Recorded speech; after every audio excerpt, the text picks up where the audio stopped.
ॐ अज्ञानतिमिरान्धस्य ज्ञानाञ्जनशलाकया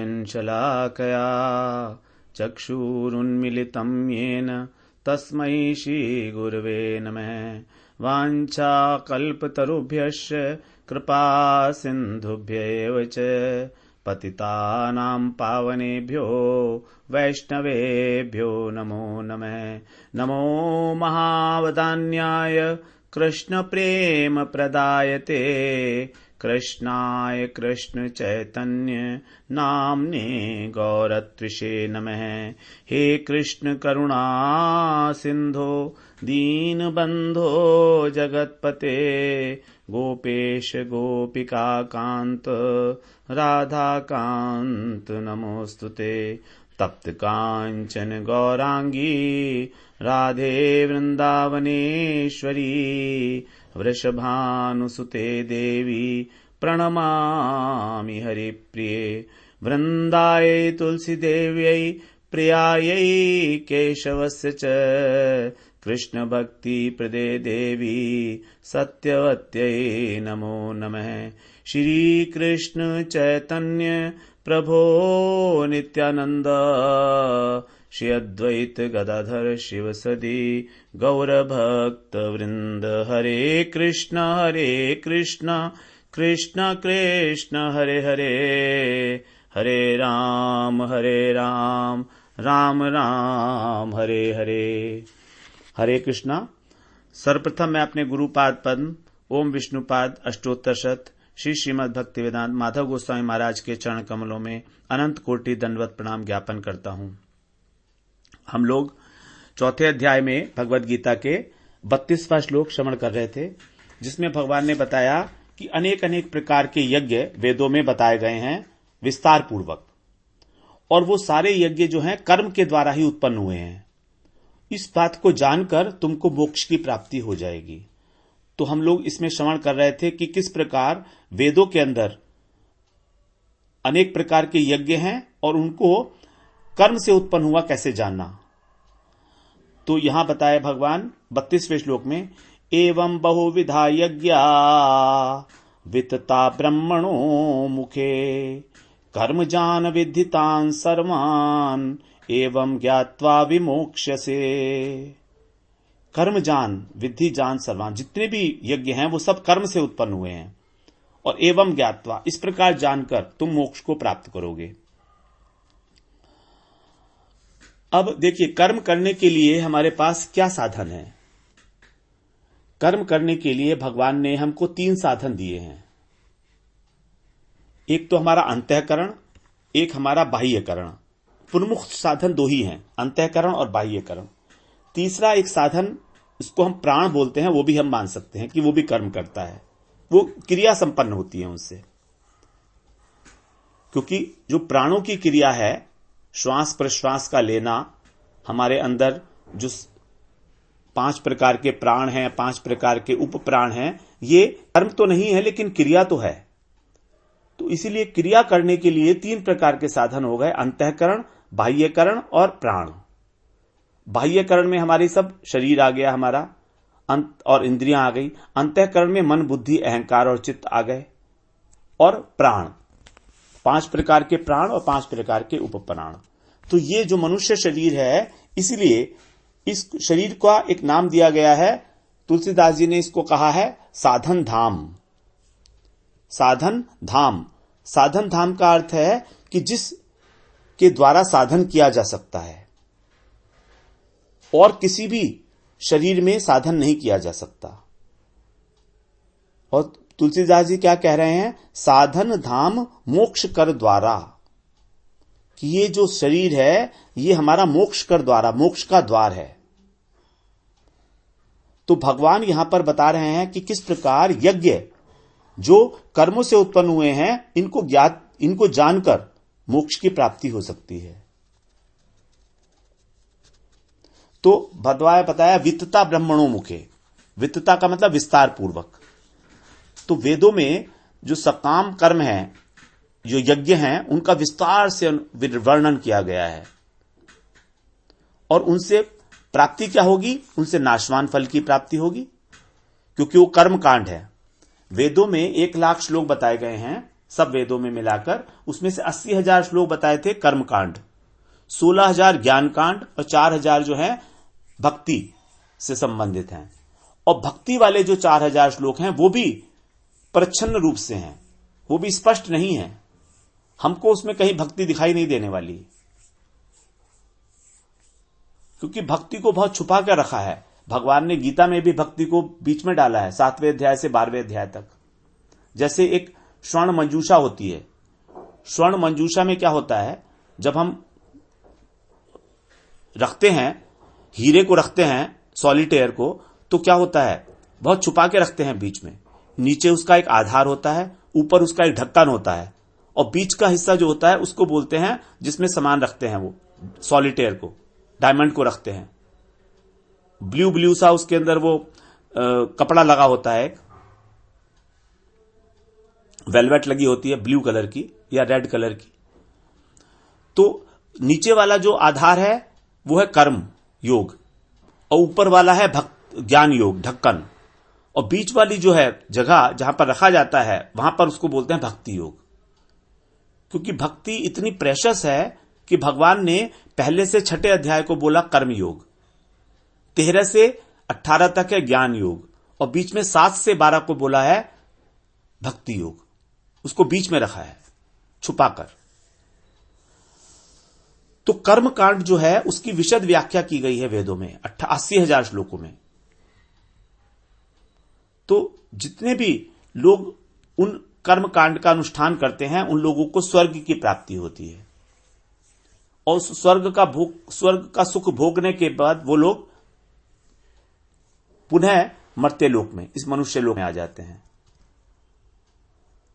9वें अध्याय का जो 21वां श्लोक अभी हमने कल श्रवण किया था, ते तम भुक्त्वा स्वर्गलोकम विशालम क्षीणे पुण्ये मर्त्यलोकम विशन्ति एवं त्रयी धर्ममनु प्रपन्ना गतागतं काम कामा लभन्ते, गतागतं काम कामा लभन्ते।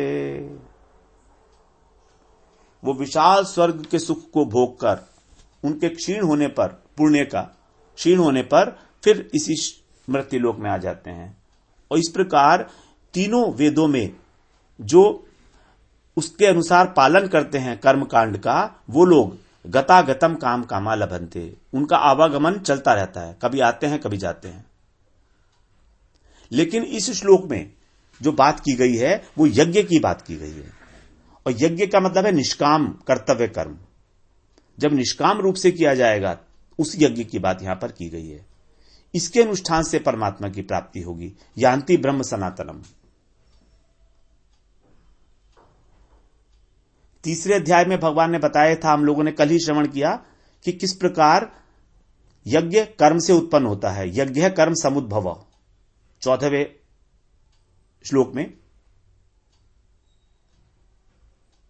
और सभी यज्ञों में ब्रह्म, सर्वव्यापी ब्रह्म जो है प्रतिष्ठित है। तस्मात् सर्वगतम ब्रह्म नित्यम यज्ञे प्रतिष्ठितम, 15वें श्लोक में। अब क्योंकि कर्म से उत्पन्न हुआ है यज्ञ, और कर्म उत्पन्न हुआ है वेद से, और वेद उत्पन्न हुआ है भगवान से, परमात्मा से, गर्भोदकशाही विष्णु से। तो क्योंकि वो विष्णु से उत्पन्न हुआ है इसलिए, और विष्णु है ब्रह्म, विष्णु क्या है, ब्रह्म है। तो इस प्रकार से यज्ञ के अंदर भी विष्णु की अवस्थिति मानी गई है। यज्ञ पुरुष एकमात्र कृष्ण विष्णु ही है, यज्ञ पुरुष। अहम ही सर्वज्ञानाम भोक्ता च प्रभुरेवच, वही इसके स्वामी है, वही इसके भोक्ता है। भोक्तारम यज्ञ तपसाम सर्वलोक महेश्वरम, 5वें अध्याय का लास्ट श्लोक है। अब हम आते हैं एवं ज्ञात्वा विमोक्ष से, इसको जानकर मोक्ष की प्राप्ति।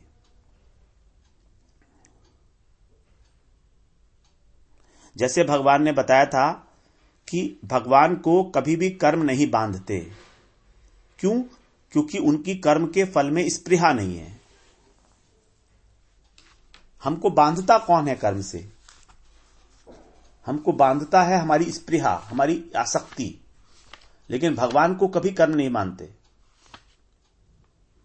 क्योंकि भगवान की उनमें आसक्ति ही नहीं है। अगर आसक्ति होगी तभी तो भगवान को कर्म बांध पाएंगे। भगवान ने बोला, चौथे अध्याय में बोला था, न माम कर्माणि लिम्पन्ति न मे कर्म फले स्पृहा। मुझको नहीं बांधते क्योंकि मैं लिप्त नहीं होता हूं उसमें, मेरी आसक्ति नहीं है। तो इसका मतलब है कि भगवान करता है तो भी अकर्ता है। तस्य कर्तारम अपि माम विद्धि अकर्तारम अव्ययम, कि मैं इस सृष्टि को बनाने वाला हूं, चातुर्वर्ण्यम मया सृष्टम, लेकिन फिर भी मुझको तो अकर्ता ही मान, क्योंकि मैं इसमें लिप्त नहीं हूं। तो जिसने कर्म को करते हुए निर्लिप्त रहने की कला सीख ली, अर्थात ना तो उसकी फल में कामना रही और ना उसमें कर्तापन का अभिमान रहा है, वही कर्म बंधन से मुक्त होता है। तो यहां पर भगवान कह रहे एवं ज्ञात्वा विमोक्ष्यसे। विमोक्ष्यसे का मतलब कर्म बंधन से छुटकारा। और 16वें श्लोक में भी भगवान ने यही बात कही थी कि अगर तू कर्म का तत्व समझ लेगा तो तेरी मुक्ति हो जाएगी इस अशुभ संसार से। तत्ते कर्म प्रवक्ष्यामि यत् ज्ञात्वा मोक्ष्यसे अशुभात्, 16वें श्लोक में कहा था कि अगर तू इस कर्म के तत्व को समझ लेगा तो तेरी मुक्ति हो जाएगी अशुभ संसार से। तो वहां जो बात भगवान ने 16वें श्लोक में कही थी वही यहां पर अब कंक्लूड करते हुए 32वें श्लोक में कह रहे हैं कि मैंने यज्ञ के बारे में तेरे को सब कुछ बता दिया है। अब उन यज्ञ को इस प्रकार करना है कि वो निष्काम हो, और अगर वो निष्काम होंगे तो यही है कर्म का तत्व, कि कर्म में किस प्रकार से अकर्मत्व को प्राप्त किया जाए, उसका कोई फल ही ना रहे। उसी बात को कह के भगवान यहां पर एवं ज्ञात्वा विमोक्ष्यसे से उसी बात का जो 16वें से शुरू की थी, कर्म के तत्व को जानने के लिए आवश्यकता पर बल दिया था भगवान ने वहां, कि कर्म तत्व को जानना बहुत आवश्यक है। और हम लोगों को बहुत ही सिंसियरली इस बात को समझना चाहिए कर्म के तत्व को, क्योंकि भगवान ने लगभग भगवत गीता में 700 श्लोक हैं, उस 700 श्लोकों में लगभग 100 श्लोक जो हैं कर्म के ऊपर ही कहे हैं। 90 से 100 के लगभग कर्म के ऊपर ही कहे हैं भगवान ने श्लोक। कहीं ना कहीं उसमें कर्म की बात की है, ये क्योंकि कर्म के बिना हम रह भी नहीं सकते ना। और इसीलिए बार बार भगवान कह रहे हैं इसको जानो, इसको विद्धि कर्म के तत्व को जानो। अगर हम भजन साधन कर रहे हैं, भक्ति योग का अवलंबन कर रहे हैं तो बहुत अच्छी बात है, बहुत अच्छी बात है, लेकिन हमको फिर भी कर्म को जानना चाहिए। क्यों? क्योंकि कहीं ऐसा तो नहीं कि हमसे सेवा ना होकर कर्म हो रहा हो। यह खतरा हमेशा रहता है भक्तों के ऊपर। भक्तों को एक ही बात से सावधानी रखनी पड़ती है कि हमको सेवा करनी है, ना कि कर्म, क्योंकि कर्म का तो कर्म बंधन हो जाएगा, सेवा से बंधन नहीं होगा। यह भक्तों के लिए स्पेशली बात है, विशेष रूप से। इसीलिए इस कर्म तत्व को जानना अति अति आवश्यक है। ज्ञान योगी को तो जानना ही पड़ेगा, उसकी तो गति ही नहीं है इसके बिना, क्योंकि उसके हृदय की शुद्धि ही इसके द्वारा होगी। लेकिन भक्तों के लिए भी इसको जानना अत्यंत आवश्यक है। इसीलिए हम लोग इसमें एक बार बात कर चुके हैं कि कर्म और सेवा, कि सेवा कैसे कर्म बन जाती है। इस प्रकार से हम लोगों ने 32वें श्लोक में श्रवण किया कि यज्ञ का फल क्या है। अब भगवान 33वें श्लोक में ये जो कर्म योग का पूरा चल रहा था, यज्ञ वगैरह का जितना भी संदर्भ चल रहा था, ये सब एक बार में कंक्लूड करते हैं कि इन सब यज्ञों में कौन सा यज्ञ सर्वश्रेष्ठ है। अभी तक भगवान ने श्रेष्ठ यज्ञ नहीं बताया था, अनेक अनेक प्रकार के यज्ञ बताए, लेकिन कहां पर ये यज्ञ जो है शेष होंगे, कहां पर इनका अंत होगा, वो बता रहे हैं भगवान। अब तो 33वां श्लोक श्रवण करते हैं। श्रेयान् द्रव्यमयात् यज्ञात् ज्ञान यज्ञ परन्तपः सर्वं कर्माखिलं पार्थ ज्ञाने परिसमाप्यते। श्रेयान् द्रव्यमयात् यज्ञात् ज्ञान यज्ञ परंतपः सर्वं कर्माखिलं पार्थ ज्ञाने परिसमाप्यते। यहां पर भगवान पंचमी विभक्ति का इस्तेमाल कर रहे हैं, जो अपादान कारक है। उसमें तुलनात्मक अध्ययन होता है कि एक वस्तु से दूसरी वस्तु किस प्रकार श्रेष्ठ है। तो 12 यज्ञों का भगवान ने वर्णन किया, और फिर इसके अतिरिक्त वेद शास्त्रों में भी अनेक अनेक प्रकार के यज्ञ बताए हैं, उनको भी बताया। अब ये जिज्ञासा स्वाभाविक है कि कौन सा यज्ञ श्रेष्ठ है, हमको क्या करना चाहिए, उसी का उत्तर भगवान यहां पर दे रहे हैं। वो क्या कह रहे हैं? हे परंतप। परंतप मतलब हे अपने दुष्टों को ताप देने वाला। हे परंतप अर्जुन, द्रव्यमय यज्ञ की अपेक्षा ज्ञान यज्ञ अत्यंत श्रेष्ठ है। श्रेयान, श्रेयान का मतलब श्रेष्ठ। द्रव्यमयात मतलब द्रव्यमय यज्ञ की अपेक्षा, क्योंकि सबसे पहला यज्ञ बताया था द्रव्य यज्ञ, जिसमें पदार्थ की आहुति दी जाती है। जौ वगैरह से जो किया जाता है, घी वगैरह की आहुति देते हैं उसमें। तो द्रव्यमयात यज्ञात ज्ञान यज्ञ परंतप है। ज्ञान यज्ञ अत्यंत श्रेष्ठ है। तथा सर्वम कर्माखिलम पार्थ, और संपूर्ण कर्म तथा अखिलम, अखिलम का मतलब संपूर्ण पदार्थ, क्योंकि इस जगत में 2 ही वस्तु देखी जाती हैं, एक पदार्थ है और एक कर्म है। अगर हम इन दोनों से मुक्त हो जाएंगे,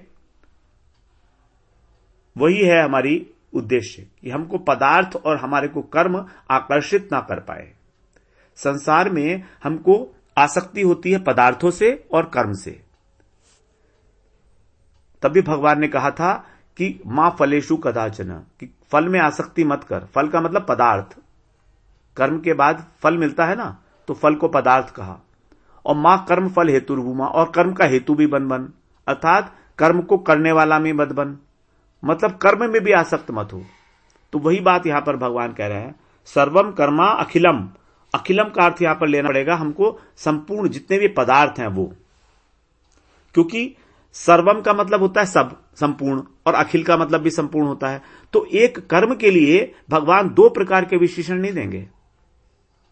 सर्वम कर्माखिलम, अखिल शब्द जो है वो पदार्थ के लिए आया है, क्योंकि यहां पर पदार्थ की बात हो रही है, द्रव्य की।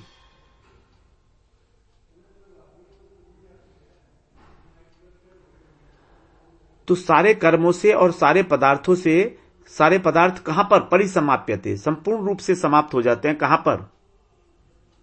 ज्ञाने, ज्ञान में।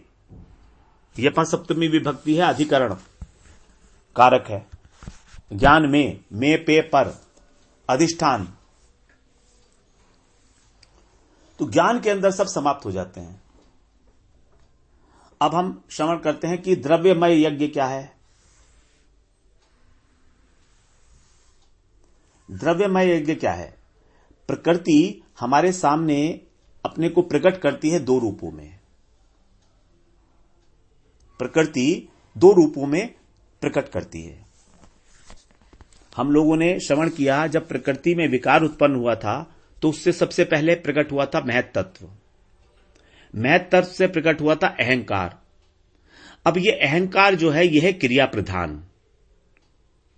श्रीमद् भागवत में ऐसा उल्लेख आया है।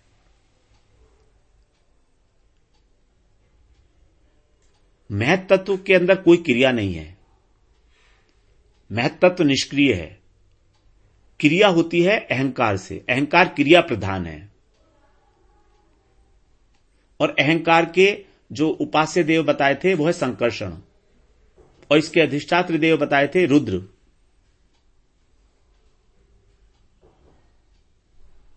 तो यहां से क्रिया की उत्पत्ति होती है। एक्शन जो है वो यहां से शुरू होता है अहंकार से।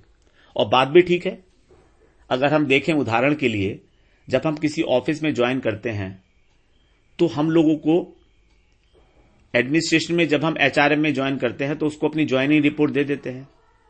अब जब तक वो हमको कोई पर्टिकुलर डिपार्टमेंट अलॉट नहीं करता तब तक हम कोई काम नहीं करते, हम कोई भी काम नहीं करते, और हमको सैलरी मिलनी शुरू हो जाती है। वो ये पहले एसेस करते हैं कि कहां पर किस डिपार्टमेंट में इनको फिट करना है। तो इस क्रिया में कई बार 1 दिन 2 दिन हफ्ता भी लग जाता है। अब हम लोग काम क्यों नहीं करते? काम इसलिए नहीं करते कि हमें यह पता ही नहीं है कि हमारा डेजिग्नेशन क्या है, हम कौन है, हमको क्या कार्य करना है। तो कार्य हम तभी कर सकते हैं जब हमको कोई पर्टिकुलर डेजिग्नेशन मिल जाए। डेजिग्नेशन मिलने का अर्थ है कि हमको यह अहंकार हो जाए कि हम ये हैं। जैसे हमको बनाया कि आप डिप्टी मैनेजर हो, तो अब एक पर्टिकुलर डिपार्टमेंट में डिप्टी मैनेजर की जो ड्यूटीज हैं वो वाले काम हम करेंगे। जब तक हमको डेजिग्नेशन नहीं दिया गया, हमको उपाधि नहीं दी गई, हमको अहंकार नहीं दिया गया कि तुम अब डिप्टी मैनेजर हो, अब तुम XYZ नहीं रहे, अब तुम डिप्टी मैनेजर हो। ये डिप्टी मैनेजर होना अहंकार है। तो अहंकार अपने आप से क्रिया प्रधान है, तो ऑटोमेटिकली हम लोग डिप्टी मैनेजर का काम करने लगेंगे। तो हमारे अंदर अहंकार, इसको बोलते हैं हम फंक्शनल ईगो। तो जो फंक्शनल ईगो आवश्यक है, क्योंकि सारे फंक्शंस इसी के द्वारा किए जाएंगे, क्रियान्वित। इसी को इसलिए बोला गया है अहंकार जो है वो क्रिया प्रधान है। सारी क्रियाएं अहंकार से ही शुरू होती है। इस प्रकार से बताया भगवान ने कि प्रकृति 2 रूपों में प्रकट हुई, हम लोग बात कर रहे थे। तो सबसे पहले क्रिया रूप में, यह प्रकृति का पहला रूप है। और दूसरा रूप क्या है? जब अहंकार 3 भागों में विभाजित हुआ, सात्विक, राजसिक और तामसिक, तो तामसिक अहंकार से पंच महाभूत प्रकट हुए। पंच महाभूत का मतलब आकाश, वायु, अग्नि, जल और पृथ्वी। यही पंच महाभूत जो है अनेक अनेक पदार्थों की उत्पत्ति करते हैं। संसार में हम जो कुछ भी देखते हैं उनमें ये 5 महाभूत है। तो द्रव्य उत्पन्न हुआ, तो 2 प्रकार से प्रकृति हमारे सामने प्रकाशित हुई, क्रिया रूप में और द्रव्य रूप में।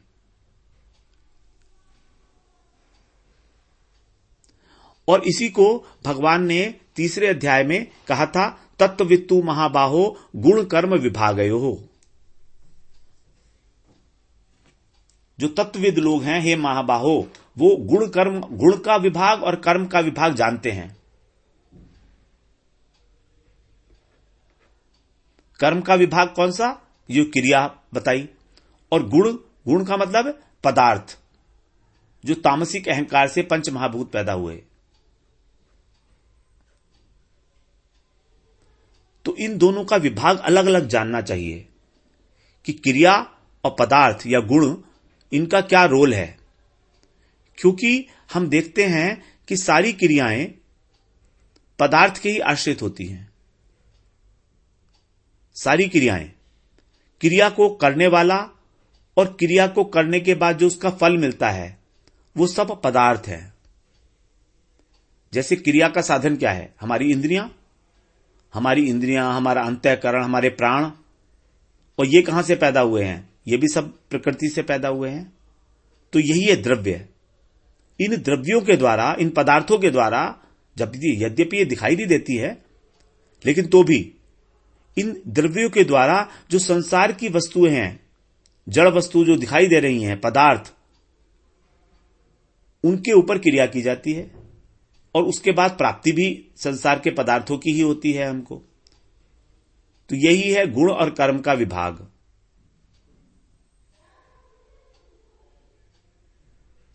तो जिस कर्म में द्रव्य की और क्रियाओं की आवश्यकता होती है, उसी को द्रव्यमय यज्ञ कहा गया है। हम लोगों ने यह बात अभी द्रव्यमय यज्ञ को समझने के लिए की है। प्रकृति 2 रूपों में प्रकाशित होती है, क्रिया और द्रव्य के रूप में। क्रिया हमेशा की जाती है द्रव्य से, कारण से, और क्रिया की जाती है द्रव्य की उपलब्धि के लिए। तो हमारे जो मन, बुद्धि, अहंकार, चित्त, इंद्रियां हैं, ये भी एक प्रकार से द्रव्य है। तो इन द्रव्यों के द्वारा जो क्रिया की जाती है और उसका जो फल मिलता है, वो भी पदार्थ है। इसी को कहा गया द्रव्यमय यज्ञ। द्रव्यमय, सब कुछ द्रव्यमय है। मय का अर्थ होता है, मय एक प्रत्यय है, संस्कृत में मय एक प्रत्यय कहा गया है। इसका अर्थ होता है प्रचुरता। जैसे पृथ्वी जलमय हो गई, तो ऐसा नहीं कि पृथ्वी का अस्तित्व खत्म हो गया, नहीं, पृथ्वी तो है लेकिन जलमय हो गई, यानी जल की प्रचुरता है। अब वहां पर केवल जल ही जल दिखाई दे रहा है। अब यहां पर जो ये यज्ञ है, ये यहां पर कौन दिखाई दे रहा है? द्रव्य ही द्रव्य दिख रहा है। क्रिया के रूप में भी द्रव्य है और द्रव्य के रूप में भी द्रव्य है, पदार्थ के रूप में भी द्रव्य है।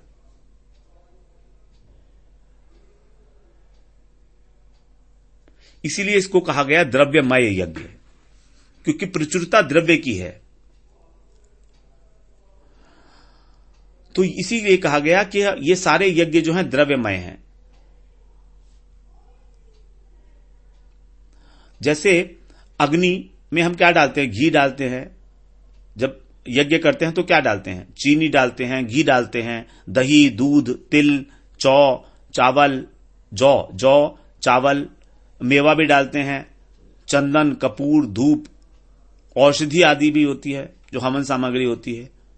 तो उनका विधि पूर्वक हवन करना, उनको दान करना, ये सब द्रव्यमय यज्ञ है। और इसके अतिरिक्त तालाब बनवाना, कुएं बनवाना, मंदिर बनवाना, धर्मशाला बनवाना, जितने भी संसारिक पदार्थों से संबंध रखने वाले कर्म हैं, शास्त्र विहित कर्म, शुभ कर्म, ये सभी द्रव्यमय यज्ञ के अंदर आएंगे। जितने भी परोपकार के कार्य किए जाते हैं, पुण्य काम, जिसको शुभ कर्म कहा जाता है, इन सबको द्रव्यमय यज्ञ के अंदर ही लेना होगा हमको। तो जो भी क्रियाएं हो रही हैं और जो भी संसार की पदार्थ हैं, उन सब से जो भी रिलेटेड है, वो सब द्रव्यमय यज्ञ हो गया। तो हम लोगों ने आज द्रव्यमय यज्ञ की बात सुनी, श्रवण की। अब हम कल को ज्ञान यज्ञ के बारे में चर्चा करेंगे कि ज्ञान यज्ञ क्या है। वांछा कल्पतरुभ्यश्च कृपा सिंधुभ्य एव च पतितानां पावनेभ्यो वैष्णवेभ्यो नमो नमः।